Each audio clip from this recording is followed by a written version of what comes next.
Uno de los momentos importantes en la ciencia fue la secuenciación del genoma humano. Ese proyecto de genoma humano conjuntó a varios grupos de investigadores para lograrlo y se desarrollaron procedimientos tecnológicos que facilitan la secuenciación y que cada día son más baratos y más sencillos. Después de la secuenciación del genoma humano, obviamente seguía pues, la secuenciación de genomas de algunas especies, sobre todo domésticas. Y en 2009 se publicó la secuenciación del genoma bovino, taurino, básicamente. Y la secuenciación se hizo a partir de este animal, una vaca Hereford que estaba en el Centro de Investigación de Animales para Carne en Nebraska. Y bueno, esto es algo que ya sabíamos. La secuenciación de esta vaca, de alguna manera, también es un momento importante que cambia la forma de hacer y la forma de ver las cosas. Y en esta parte les voy a dar algunos conceptos que posiblemente muchos de ustedes ya los tienen claros, pero para aquellos que no lo tienen, de alguna manera ponernos a tono. En el Bos taurus hay 29 pares de cromosomas autosomas y un par de cromosomas sexuales. Este es un cariotipo de un bovino, hembra, y es hembra porque tiene 2X aquí en este par, son 2 cromosomas X aquí, y el tipo de cromosoma que tienen es este que llamamos acrocéntrico, aunque más adelante voy a presentar algo que no necesariamente es acrocéntrico por cuestiones de ilustración. Okay. Este es una imagen, vamos a decir, simplificada, con la idea de explicarlo del cromosoma, y estamos diciendo que a lo largo del cromosoma hay genes que se van agrupando, que están posicionados ahí, y que esos genes básicamente son cadenas de ADN, de ácido desoxinucleico. ¿Okay? Y una visión más esquemática de ese ADN es esta que yo le estoy presentando aquí, que es una doble hélice en la que los puentes están formados por bases químicas, y las bases químicas que participan en esos puentes son adenina, timina, citosina y guanina, y se enlazan o se aparean de adenina con timina y citosina con guanina, formando esta parte central de la escalera en el doble hélice. ¿Okay? Con resultado de la secuenciación, realmente nos estamos dando cuenta de que hay 22,000 genes en el genoma bovino. Eso representa 3,000 millones de nucleótidos. Un conjunto aquí, un nucleótido es el conjunto de una base con la parte del azúcar que forma, y el azúcar y el ácido fosfórico que forman la línea esta de la cadena, de la doble hélice. ¿Okay? Esto es un nucleótido. Entonces hay 3,000 millones de nucleótidos Y estamos hablando de que de esos 22,000 genes, 14,000 genes son comunes en todos los mamíferos, incluyendo el hombre, ¿okay? Que tienen que ver con la síntesis de ciertos tipos de proteínas que se utilizan en los procesos metabólicos y que son uniformes en todos los animales, ¿okay? Por ejemplo, enzimas, proteínas que se utilizan para producir enzimas digestivas o enzimas, algún otro tipo de enzimas que actúan en el metabolismo y que a final de cuentas el proceso metabólico es el mismo. Entonces, todos esos genes que participan en la determinación de esas proteínas son comunes en todos los mamíferos, ¿okay? Entonces estamos hablando que más o menos como el 80% de los genes del bovino están compartidos con humanos. Ahora, viendo una parte, un acercamiento a esa parte de los nucleótidos y los enlaces que hay entre las bases, normalmente estamos hablando de que el gen o el ADN es una secuencia de bases ordenada que lleva una cierta secuencia de bases y que esa secuencia de bases es importante en la síntesis de proteína porque a final de cuentas representa, por ejemplo, el tipo de aminoácido el cual tiene que ir enlazado en ese orden a la hora que ese ADN se interpreta y se expresa en el metabolismo de la célula. En algunos casos puede haber cambios muy específicos en el ordenamiento de las bases, en la secuencia que hay en los diferentes, en los genes, y estos cambios de secuencia en algunos momentos tienen que ver con cambios en el aminoácido, por ejemplo, que se requeriría en la síntesis de alguna proteína, y se pueden generar enzimas que no son funcionales porque no tienen la misma la estructura, la secuencia de aminoácidos necesaria, y eso no les da la estructura que tiene que tener para que la enzima sea funcional. Entonces, a esos cambios se les llama SNPs, y eso significa que son polimorfismos de un solo nucleótido. Esa es la traducción de este Single Nucleotide Polymorphism, ¿okay? Entonces, con esta secuenciación viene esta serie de conceptos de SNPs, y esto nos lleva a que a final de cuentas estos cambios que puede haber en la secuencia de las bases que se siguen en una cadena de ADN pueden establecerse, pueden expresarse en el fenotipo del individuo, en la expresión de los genes, y eso va a conllevar a que tengan un efecto o de uno o de otro tipo en el comportamiento productivo del animal. Okay. A raíz de estas secuenciaciones se generaron tecnologías que nos llevan a este tipo de asuntos, de la formación de arreglos o chips disponibles, arreglos o chips para identificar los SNPs que hay en el genoma de los bovinos. Y en principio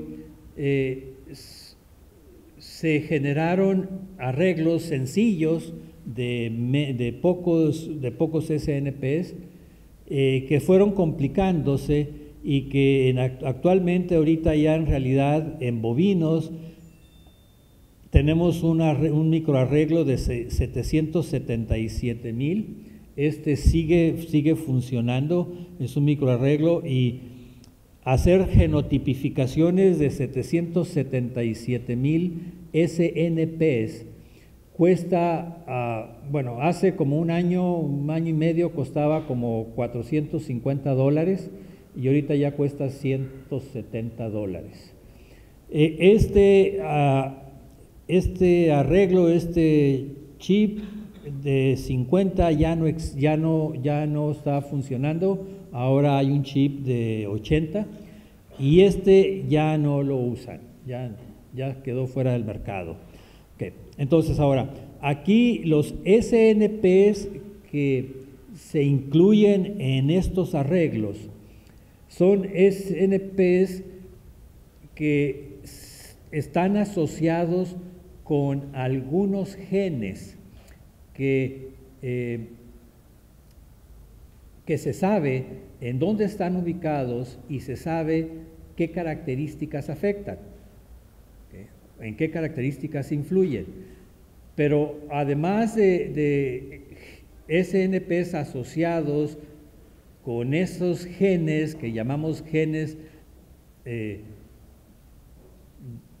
locus para características cuantitativas, que en inglés se llaman QTLs, también se hace un muestreo al azar en todo el genoma, es decir, en todos los cromosomas, y hay SNPs incluidos en estos arreglos que cubren todo el genoma.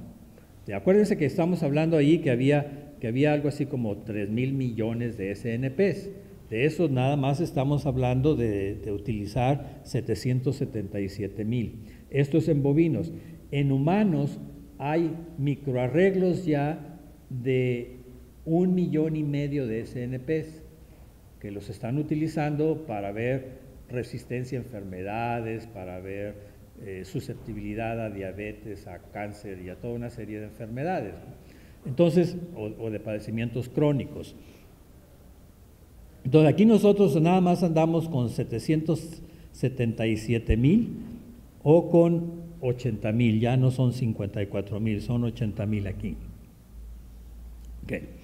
Entonces, estos microarreglos, estos chips, se leen bueno, eso conlleva que para que podamos hacer esto necesitamos tener una muestra biológica de un animal. De esa muestra biológica se extrae el ADN, se purifica el ADN y el ADN se deposita en los microarreglos y se pasa por un proceso que básicamente nos lleva a que es un equipo de algún tipo, no tiene ningún sentido que les diga de qué tipo es, pero luego sale una imagen así donde están todos los SNPs y tienen colores que son de estos colores generalmente para determinar si en ese SNP en particular el individuo es homocigótico o es heterocigótico, homocigótico de uno o de otro tipo o heterocigótico. Y básicamente eso es lo que el procedimiento hace. Una vez que nosotros tenemos esta situación de saber si es homocigótico o heterocigótico, es ver el efecto que tienen específicamente cada SNP en el fenotipo del animal. El fenotipo del animal puede ser una diferencia esperada en la progenie y se suman los efectos de los 80,000 o de los 700,000 SNPs para generar lo que conocemos un valor genómico. Entonces, el procedimiento clásico del que nosotros hemos hablado en esta mañana de DEBS, de cálculo de DEBS, básicamente es este que está expresado aquí, en el que tenemos información fenotípica, tenemos la información del pedigrí, utilizamos esa información con un procedimiento que, como les diría Ángel, es muy complicado. Ahora, es complicado para alguien que no tiene la preparación en estadística que se tiene que tener. Si es un procedimiento complejo, no cualquiera lo puede hacer y tiene que tener y entender los programas específicos para hacer esos análisis. Y haciendo ese procedimiento se llega al cálculo de las DEPs y ahí estamos hablando de que hacemos selección con base en los DEPs. Este es el procedimiento clásico que tenemos hasta ahorita. Algunos le ponen convencional aquí, pero a mí me parece que es más clásico que convencional. Bueno, ahora, cuando estamos hablando de aplicar la genómica, estamos hablando de que aquí necesitamos tener dos tipos de poblaciones en los animales. Estas poblaciones tienen que tener información fenotípica, tienen que tener DEPs o tienen que tener características medidas de importancia económica para que nosotros podamos relacionar los efectos de esos SNPs en esas características. Es decir, no lo podemos sacar de la nada, sino que tenemos que tener un punto para establecer una relación entre los SNPs y el comportamiento de los animales. Entonces, aquí lo que se necesita es tener dos poblaciones, lo que se llama población de entrenamiento, y este no es más que una traducción del inglés de training. Básicamente consiste que es la población en la cual se conoce el fenotipo de los animales, se genotipifican y a partir de ahí se generan,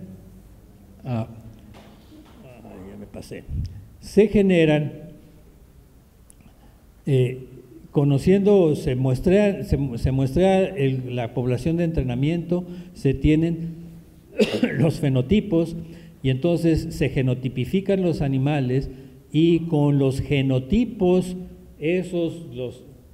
las secuencias de SNPs, las respuestas de SNPs y los fenotipos, se generan ecuaciones de predicción. Okay. Ahora, esas ecuaciones de predicción hay que probarlas para ver cómo funcionan y eso es la intención de hacerlo en una validación con otro grupo de animales en los cuales también tenemos los fenotipos y que no son los mismos en los que se calcularon las ecuaciones.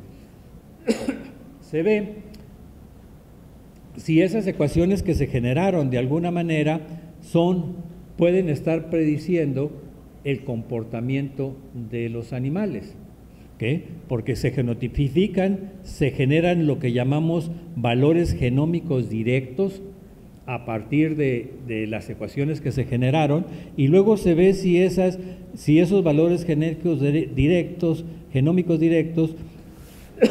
se relacionan o se correlacionan de alguna manera con el valor genético, con la DEP o con el valor fenotípico. ¿Okay?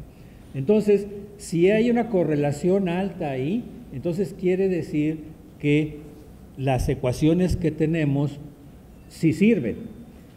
Si la correlación no es alta, entonces quiere decir que algo está sucediendo que no podemos verificar, que las ecuaciones que se generaron no fueron correctas, no nos están sirviendo para predecir los valores genéticos estimados de los animales. Okay. Entonces, este es el proceso básicamente que conlleva el hacer evaluaciones genómicas. Ahora, ¿en qué nos puede servir todos estos procedimientos a la hora de hacer evaluaciones genómicas? Hay 4 áreas importantes en las cuales la evaluación genómica o la genotipificación de los animales puede tener impacto. En algunos es más importante que en otros, ¿okay? Y en algunos se necesita más o menos, una mayor o una menor densidad de SNPs en los chips. ¿Okay? Entonces, las posibles usos o impactos potenciales que va a tener va a ser en el mejoramiento de la predicción de la evaluación genética, en la predicción de valores genómicos directos y el incremento en la confiabilidad de los valores genómicos y en una disminución del intervalo de generaciones. Me voy a concentrar básicamente en estos dos aspectos, en estos dos puntos. En esta de disminución del intervalo de generación es muy importante en bovinos lecheros, no es tan importante en bovinos de carne. Y es muy importante en bovinos lecheros, básicamente porque ahí la característica que domina a la industria es la producción de leche. Y nada más las hembras producen leche, los machos no. Entonces, todas las evaluaciones hacia los machos están en función de que las hijas lleguen a una edad de producción, y eso significa que un animal tiene que permanecer pues, hasta los 7 años o algo así para tener la primera aproximación a su evaluación genética, ya que las primeras hijas completan la primera lactancia. Entonces, en ese caso, el hacer una evaluación genómica en un contexto que lo voy a poner más adelante para... Esto es para que se despierten. Lo voy a poner en contexto de esta predicción de valores genómicos directos. En el caso de producción de leche es muy importante para poder seleccionar toros jóvenes con base en su valor genómico, con base en el valor genómico para la característica que sea de interés. Bueno, ahora aquí estoy expresando un árbol genealógico de un individuo, está el padre, está la madre, los abuelos, y aquí estamos diciendo que en este animal, en este animal hay el 50% de los genes del padre, el 50% de los genes de la madre, el 25% de los genes del abuelo paterno o de la abuela paterna, del abuelo. En algún momento Ángel estuvo hablando de eso hace rato, pero resulta que esto sucede en promedio. En un individuo en particular no pasa eso necesariamente. Entonces aquí está expresado, en este árbol, está expresado en colores. Este es el genoma del abuelo paterno, etcétera, etcétera, y luego resulta que aquí de este gen, en este individuo, obviamente como es el cromosoma que se genera a partir en el espermatozoide que generó este individuo, hay un cromosoma que suponemos que tiene el 50% de genes de un cromosoma y 50% de genes de otro cromosoma. En el mejor de los casos, no siempre pasa eso, ¿okay? Las asociaciones y la segregación y la recombinación que se hace en el momento de la producción de los espermatozoides es al azar, no lo podemos controlar. En promedio va a pasar esto, pero en un promedio grande, pero en un individuo particular no. Y entonces resulta, por ejemplo, de que en este individuo aquí, en este cromosoma que viene del padre, ya no hay información de esta sección del cromosoma del abuelo. ¿Sí? Entonces, la información que estaba aquí en este cromosoma no llegó para nada acá al nieto. Entonces, eso nos está diciendo de que hay, si bien la relación de parentesco o la cantidad de genes que nosotros esperamos que compartan hermanos completos, por ejemplo, o medios hermanos, es de determinada magnitud, pero esa determinada magnitud en promedio. Podemos tener hermanos completos que sean totalmente diferentes. ¿Okay? No sé en su familia, en mi familia pasa. En mi familia pasa, yo soy el güerito y tengo un hermano que parece cambujo, ¿no? Pero bueno, lo quiero mucho, también.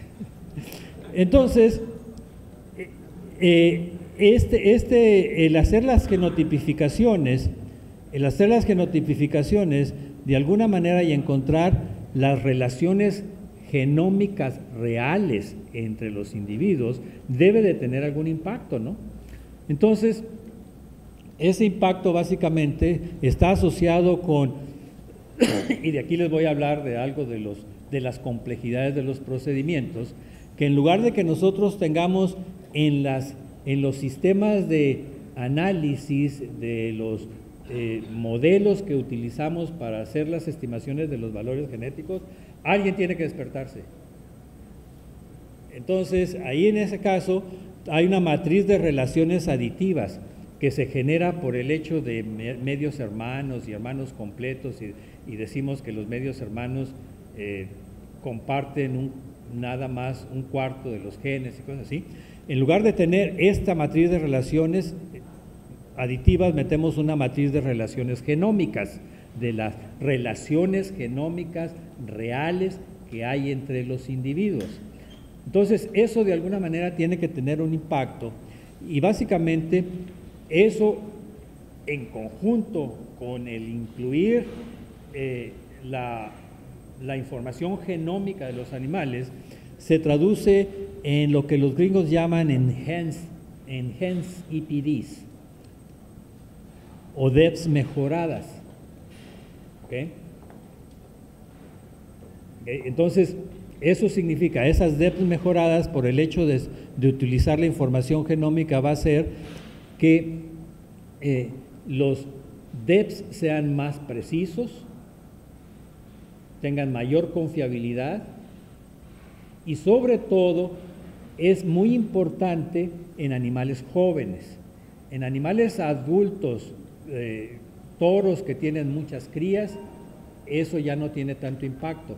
Entre menos información tengamos disponible, el utilizar la información genómica va a ser muy importante. Independientemente de que el tener la información genómica puede realmente también asociarse con la asignación de paternidad, con el identificar errores de asignación de paternidad o de maternidad, aunque lo de paternidad es más común. Bueno, ahora voy a pasar al otro asunto de la predicción de valores genómicos directos. Básicamente, hay características para los cuales hacer una evaluación genética, vamos a ponerle clásica, como la que hemos hecho para peso al nacimiento, peso al destete, y para ese tipo de características, pues va a estar en chino que la podamos hacer para eficiencia alimenticia, por ejemplo, ¿no? O para calidad de carne, o para permanencia productiva, aunque con calidad de carne sí se podría hacer. Es más costosa hacer la evaluación por la necesidad que hay de caracterizar las canales de los hijos de los toros. En Estados Unidos se ha hecho, hay contratos que se hacen en las asociaciones para hacer las evaluaciones de calidad de carne. Con el advenimiento del ultrasonido, con la popularización del ultrasonido, obviamente, y entendiendo que existe una relación entre la imagen ultrasonográfica y la composición del animal y el tipo de carne que genera el animal, facilita el poder hacer las evaluaciones genéticas para calidad de carne. En el caso nuestro, pues sigue siendo complicado porque conlleva un costo en el que pues el mercado no lo paga, los ganaderos, si el mercado no lo paga, los ganaderos no lo van a pagar, y no ha habido recursos suficientes como para que el gobierno lo haga y apoye para hacerlo y tengamos una evaluación para calidad de carne. Y para permanencia productiva, el problema es que ahorita, por ejemplo, tenemos, en la mañana me preguntaban por qué nada más lo tenemos para los machos. Pues básicamente porque los machos son los que tienen muchas hijas, y ahí es donde podemos realmente con esa acumulación de información de muchas hijas podemos tener una evaluación de permanencia productiva. Pero si nosotros, utilizando el principio de tener una población de entrenamiento en el cual podamos, un grupo de animales en el que podamos medir la eficiencia alimenticia con la infraestructura que de alguna manera se tiene instalada, en la que CONARGEN contribuyó con recursos para eso, y también con un grupo de animales en los que se haga una población de entrenamiento para calidad de carne, y considerando que los toros que tenemos evaluados de alguna manera en permanencia productiva podrían ser utilizados como una población de referencia, entonces nosotros podríamos, teniendo obviamente esos fenotipos, muestrear esos animales, genotipificarlos y tener los genotipos, y con esto generar las ecuaciones de predicción específicamente para esas características, ¿okay? A las que estoy haciendo referencia.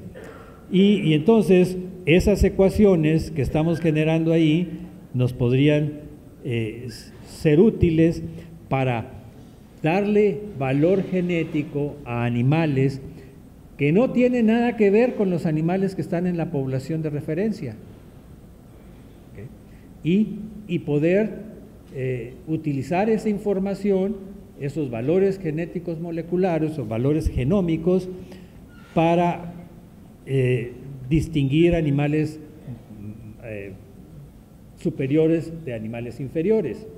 Eso obviamente le pone una ventaja en términos de la posibilidad que tengamos para identificar esos animales con buenos valores genómicos. Y me voy a regresar aquí para decir, en este caso, por ejemplo,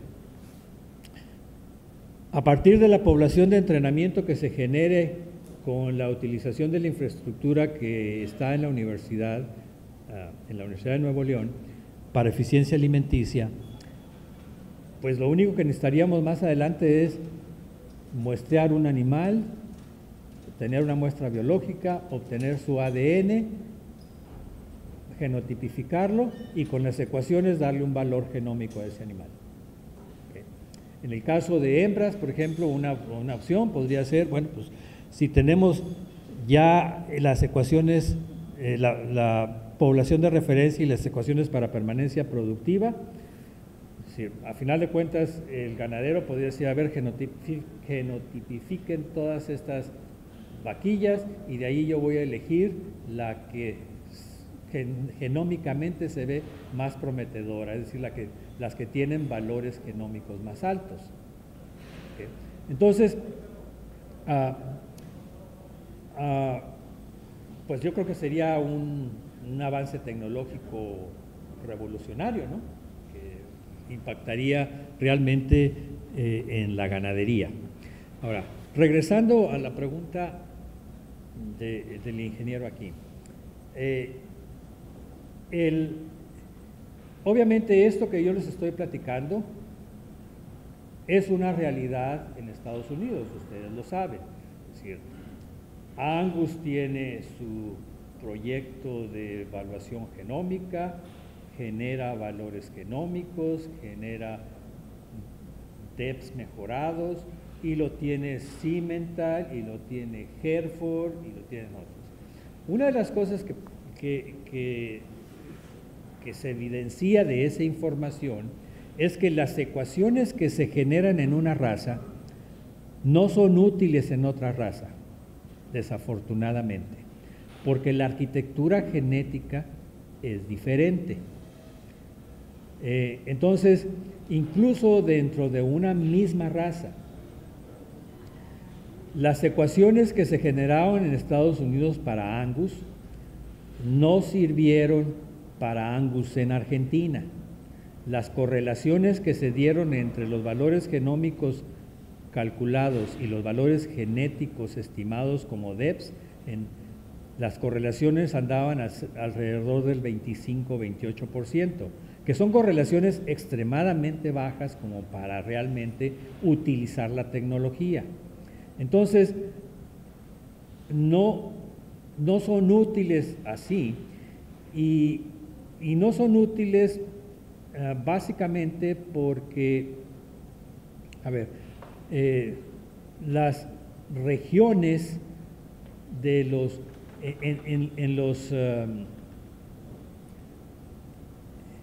los microarreglos, en los chips, están ciertas, vamos a decir, características o ciertas áreas, ciertos sectores del ADN que están representados ahí, y no necesariamente se comportan de la misma manera en el ambiente, en un ambiente que en otro.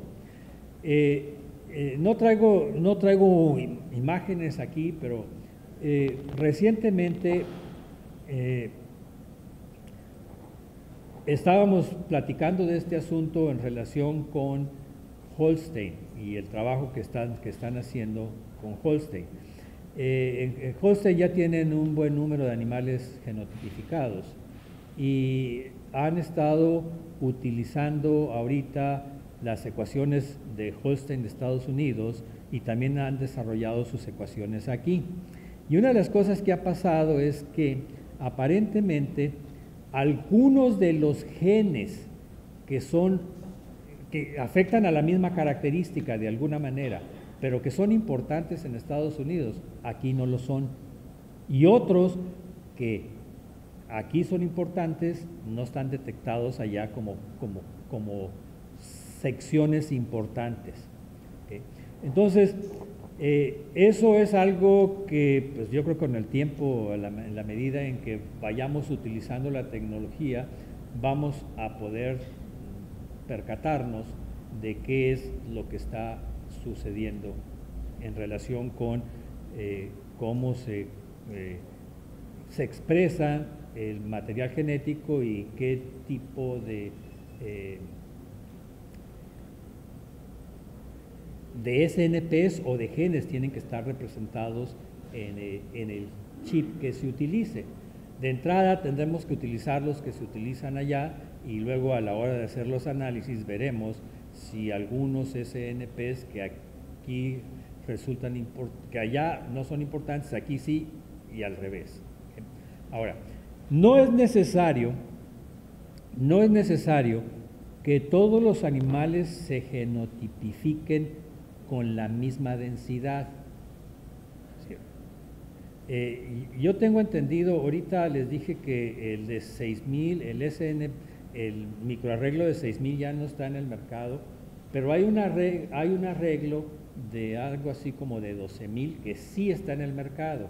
Entonces, hay algo de lo que yo no les he hablado aquí, pero que en el ambiente lo podrán escuchar en algún momento, que es el procedimiento de imputación. El procedimiento de imputación es básicamente un procedimiento por el cual, a partir de una genotipificación menos densa, vamos a decir, con una genotipificación con un chip de 12000, se puede predecir con una alta seguridad cuál es la composición, cuál sería la estructura, por decirlo así, de SNPs hasta completar 50,000 SNPs, o incluso hasta completar los 777,000. ¿Okay? Entonces hay procedimientos que permiten hacer eso, y hay procedimientos, cuando me refiero a procedimientos, son procedimientos estadísticos de probabilidades que nos generan una genotipificación a una mayor densidad con una confiabilidad alta. Entonces, es posible que podamos hacer todas esas cosas, se pueden hacer todas esas cosas, se hacen, y que en algún momento podamos realmente utilizar estos procedimientos. Y bueno, eso es todo lo que les puedo platicar ahorita, y los voy a dejar con esta idea nada más. muchas gracias por su atención.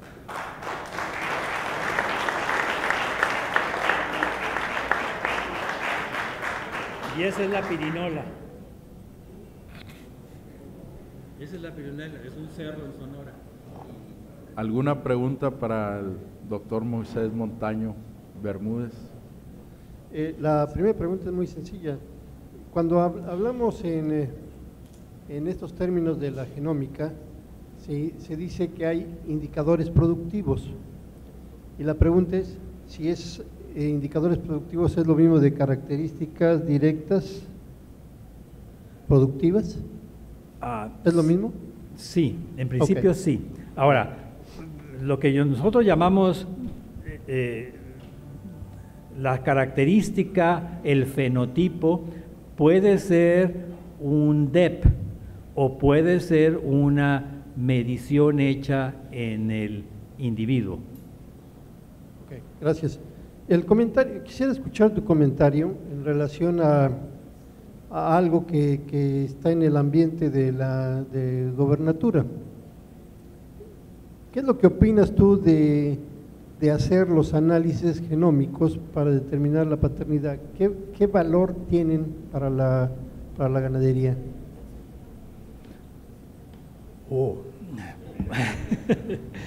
Bueno,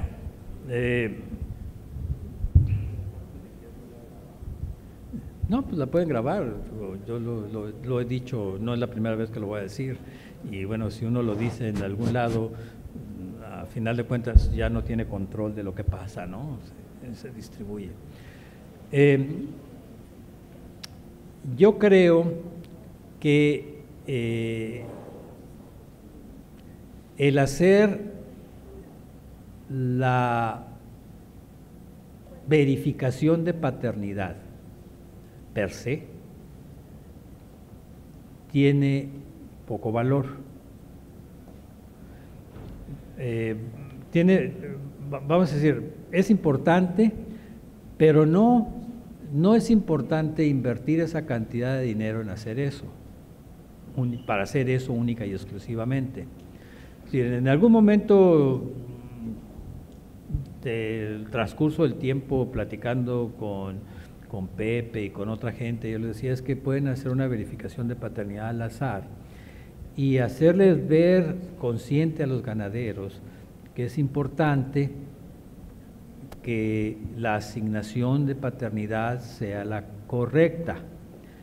Puede haber errores, pero nosotros esperamos que los errores sean involuntarios y poco frecuentes. Entonces, yo no creo que sea necesario hacerlo única y exclusivamente o para confirmar paternidad.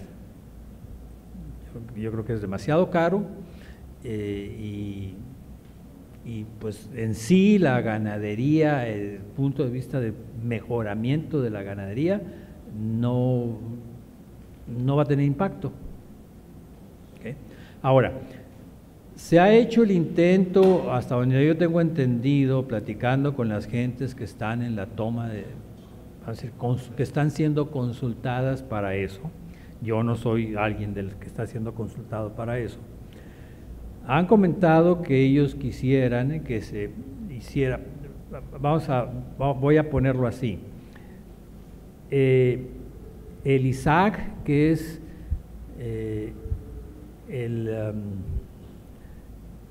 la Sociedad Internacional de Genética Animal, tiene detectados algo así como 100 SNPs, 200 SNPs o hasta 400 SNPs, nada más, para hacer la verificación de paternidad. Entonces, si a ese microarreglo para hacer eso se le insertan o se hace un microarreglo más grande, en lugar de ser 400, que sea de 9,000, entonces se le ponen SNPs asociados a algunas características, podrían, y luego después utilizando procedimientos de imputación, podrían ser útiles para hacer evaluaciones genómicas, para incluir esa información genómica en las evaluaciones y terminar con DEPs mejorados. Pero si nada más se contemplan los 400 SNPs para paternidad, para verificación de paternidad, yo creo que no tiene gran impacto. Y se me hace tirar dinero.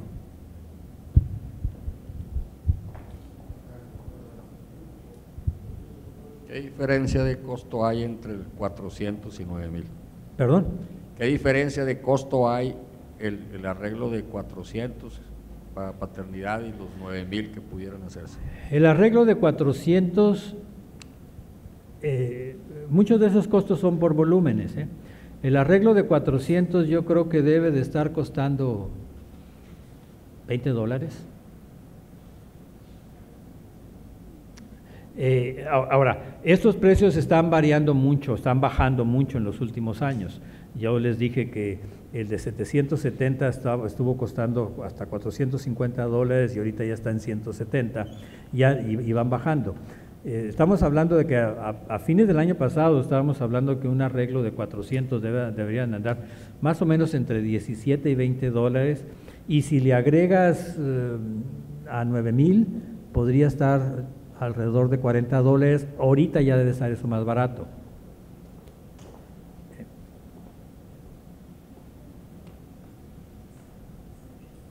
Por acá.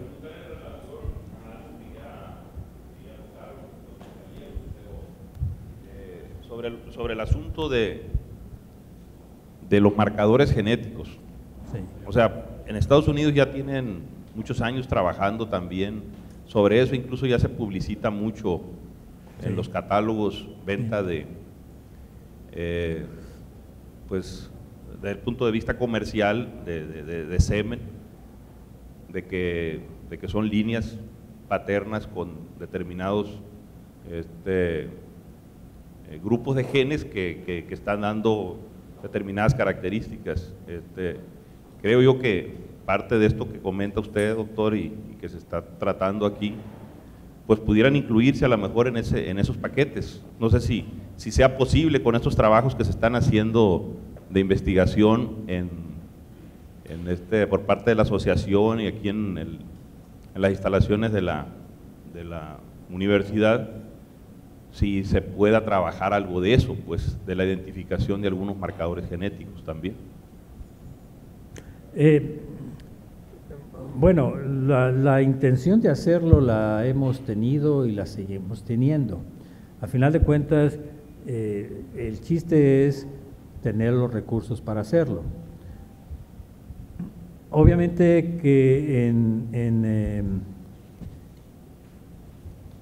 en general, hablando de diferentes formas de ver las cosas y diferentes mercados, en Estados Unidos el ganadero es el que paga por la genotipificación de su animal, no se lo paga el gobierno. De cada ganadero dice: yo quiero que genotipifiquen a mi toro. ¿Por qué cree que porque en algún momento va a tener, es una inversión y en algún momento va a tener un retorno por esa inversión? Aquí no lo estamos viendo así todavía. Pues no sé si lo hemos visto así alguna vez, pero no lo estamos viendo así.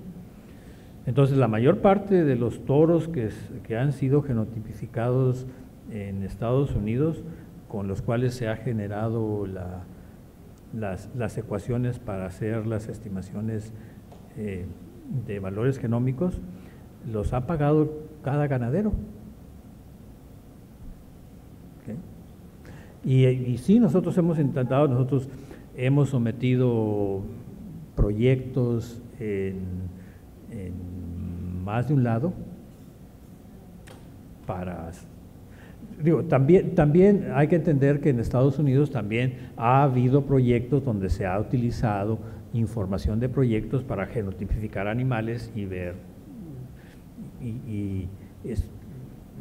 los usos de la tecnología. No todos los han pagado los ganaderos, déjenme corregir ahí. Ahora, Sí. hay una cosa muy importante en relación a los valores genómicos, a los CPD genómicos. El uso de la información genómica es muy importante en animales jóvenes que tienen una progenie muy poca o nula. Sí. Es ahí donde está el valor. Ya después, a medida que el individuo tiene más progenie, pierden por sí solos el mismo DEP es más preciso. Sí. Entonces, el uso potencial está en los animales jóvenes. Sí. Básicamente, ¿no? Sí. No es la panacea como muchos creen, que No. que con tener una valoración vas a tener. No lo es en ese sentido. En ese sentido de características que de alguna manera estás midiendo en el animal y son relativamente de bajo costo medirlas. Es decir, para peso al nacimiento, para peso al destete, para peso al año, el hacer una evaluación genómica no tiene gran impacto. No tiene gran impacto si la estás haciendo, además de hacer el hecho de que el animal está allí, lo estás pesando y puedes hacer una evaluación genética convencional, clásica. ¿Okay? Pero en características como las que les puse de eficiencia alimenticia, la evaluación genética clásica va a ser muy difícil o imposible que lo logremos. Sí, por el costo, es decir, ¿por qué? Porque conlleva tener animales en alimentación individual y ver cuánto comen y ver cuánto crecen y ese tipo de cosas. Entonces, no, pero sí podemos en algún momento desarrollar una estrategia para hacer evaluaciones genómicas para esa característica como tal. Y yo creo que sí va a tener impacto y bueno, pues cada ganadero podrá decidir qué tanto énfasis le debe de dar a la eficiencia. ¿Sí? Y lo mismo va a pasar lo mismo puede estar pasando con características de la canal, aun cuando a final de cuentas tendríamos que entrarle a la redefinición de cómo medir la calidad de la carne en México, ¿no? Que ese es otro asunto en el cual yo no me quiero meter, nomás lo menciono de lado. ¿Okay? Pero por ejemplo en permanencia productiva, el poder decir, a ver, aquí tengo, el señor va a ir a comprar 20 vaquillas y dices, a ver, genotipifícame 50 vaquillas y ahí escojo las que yo creo, las que tengan un valor genómico mejor para permanencia productiva. Y bueno. Con la ventaja que lo puedes hacer con un chip de baja densidad. Ajá. Y hacer imputaciones. Así Esa es la ventaja. Sí, sí, pero a final de cuentas existe la posibilidad de hacerlo si tenemos las ecuaciones para hacer esa predicción. Si tenemos la población de referencia y generamos las ecuaciones. ¿Okay? Había otra pregunta por ahí atrás.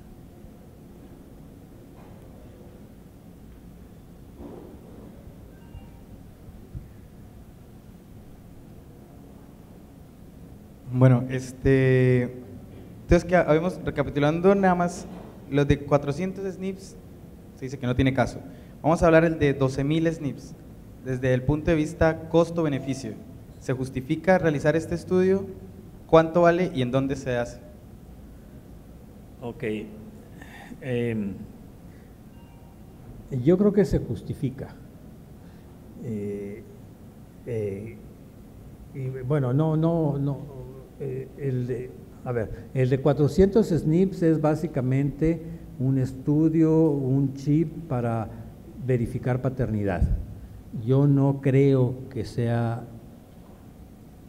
necesario invertir el dinero que se está invirtiendo para verificar paternidad en un montón de animales que se van a ir a la producción comercial, porque se van a ir a la producción comercial. Estamos hablando de que lo que se va a a genotipificar para verificar paternidad son los animales que se venden en los programas con apoyo del gobierno federal.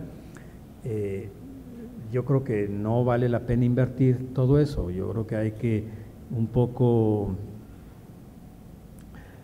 hacer verificaciones de paternidad al azar y traer a los ganaderos de puntitas que no sepan a quién le va a tocar que le haga la verificación, a qué animal le va a tocar que le hagan la verificación, y luego si salió bien, pues qué bueno, si salió mal hay que platicarle con él y decirle, mira, pasó esto, puede ser un error y pues, pero para asegurarnos que no es error vamos a tener que hacer unos 4 o 5 animales más tuyos, no nada más el que salió al azar, ¿no?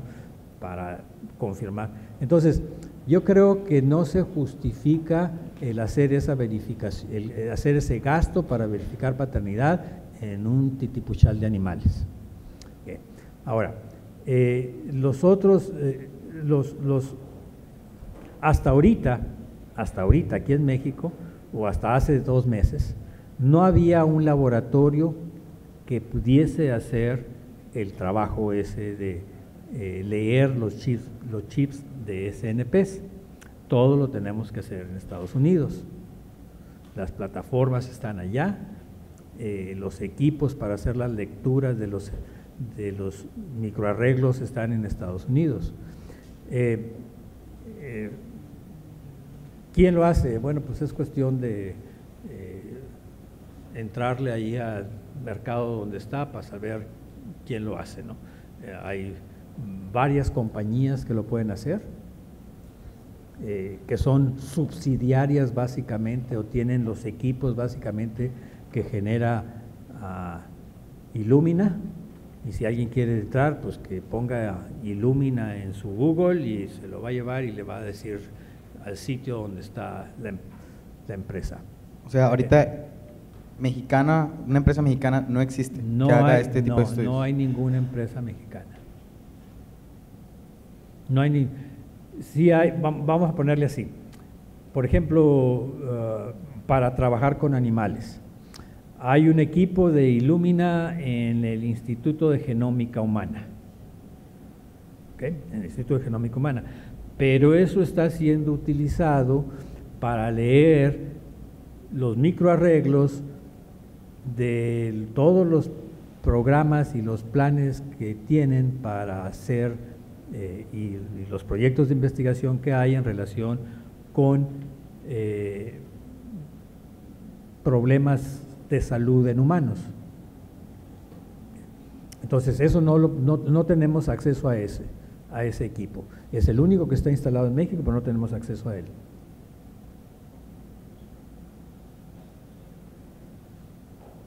Creo que hay uno en el CNRG, ¿no?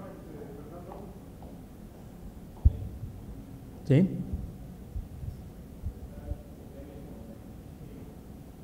¿Convenio con?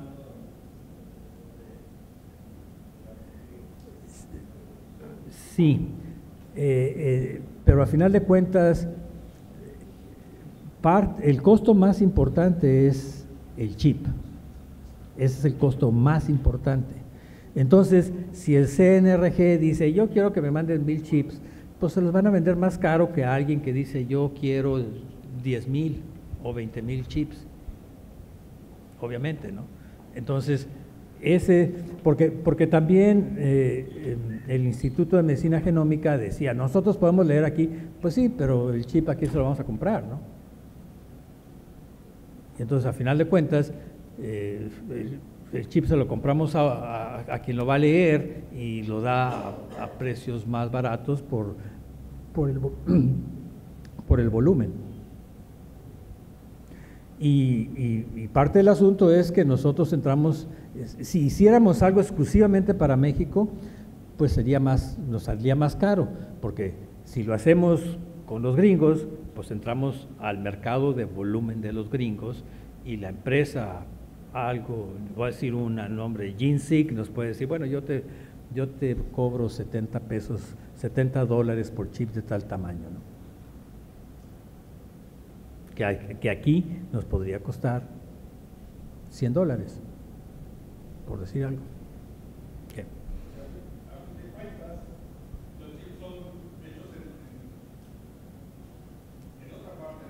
Así es, los chips no los podemos elaborar aquí en México, se tienen que elaborar en otros lados.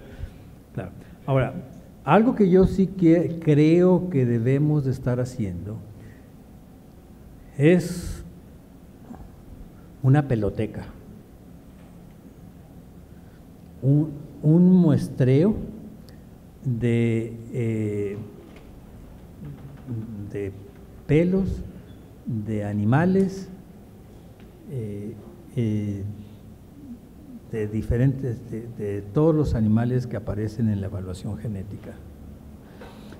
Ahora, y lo voy a decir porque, ahora, eso conlleva un costo, obviamente, ¿no? Ahora, es una peloteca porque a final de cuentas es más fácil conservarla, mantenerla, tienes pelos, hay una forma para extraerlos y que vengan con folículos pilosos, de tal manera que de ahí puedan extraer ADN, y no los tienes que conservar en refrigeración, los puedes conservar pues en un lugar fresco nada más, ¿no? Y básicamente eso puede ser importante porque luego cuando realmente podamos genotipificarlos, tengamos recursos para genotipificarlos, a lo mejor ya no vamos a tener, ya no van a estar los animales ahí. Y me estoy acordando de un animal que les he reflejado mucho. ¿Cuál? El finito, ¿no? Del finito ya se murió, dejó 20 y tantos hijos, pero era un animal que era superior en 3 características, aparecía entre los mejores 30 para 3 características. Y pues ya no sabemos qué genotipo tenía.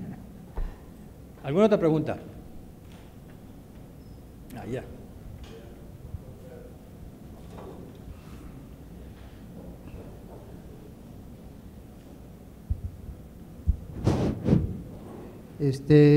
Más que pregunta era un comentario con respecto a lo que se viene mencionando con la determinación de paternidad. Yo soy Pedro Avilés de la Coordinación General de Ganadería. La determinación de paternidad continúa siendo un proyecto, ¿sí?